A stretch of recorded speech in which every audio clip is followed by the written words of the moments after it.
Marc, chapitre 16. Lorsque le sabbat fut passé, Marie de Magdala, Marie la mère de Jacques et Salomé achetèrent des aromates afin d'aller embaumer Jésus.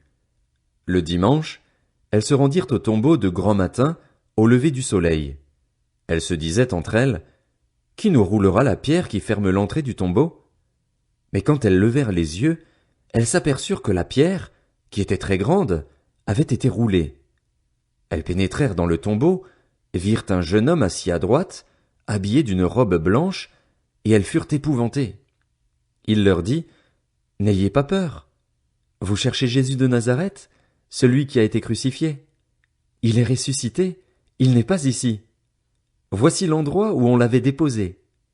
Mais allez dire à ses disciples et à Pierre qu'il vous précède en Galilée. C'est là que vous le verrez, comme il vous l'a dit. » Elles sortirent du tombeau et s'enfuirent, toutes tremblantes et bouleversées, et elles ne dirent rien à personne car elles étaient effrayées. Ressuscité le dimanche matin, Jésus apparut d'abord à Marie de Magdala, dont il avait chassé 7 démons.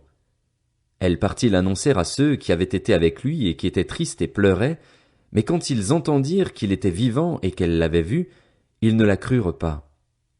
Après cela, il apparut sous une autre forme à 2 d'entre eux qui se rendaient à la campagne. Eux aussi revinrent l'annoncer aux autres, qui ne les crurent pas non plus. Enfin, il apparut aux 11 pendant qu'ils étaient à table, et il leur reprocha leur incrédulité et la dureté de leur cœur, parce qu'ils n'avaient pas cru ceux qui l'avaient vu ressusciter. Puis il leur dit, « Allez dans le monde entier proclamer la bonne nouvelle à toute la création. Celui qui croira et qui sera baptisé sera sauvé, mais celui qui ne croira pas sera condamné. Voici les signes qui accompagneront ceux qui auront cru.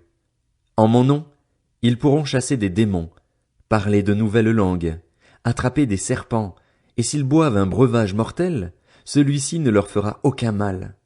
Ils poseront les mains sur les malades et ceux-ci seront guéris. » Après leur avoir parlé, le Seigneur fut enlevé au ciel, et il s'assit à la droite de Dieu.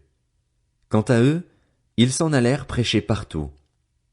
Le Seigneur travaillait avec eux et confirmait la parole par les signes qui l'accompagnaient.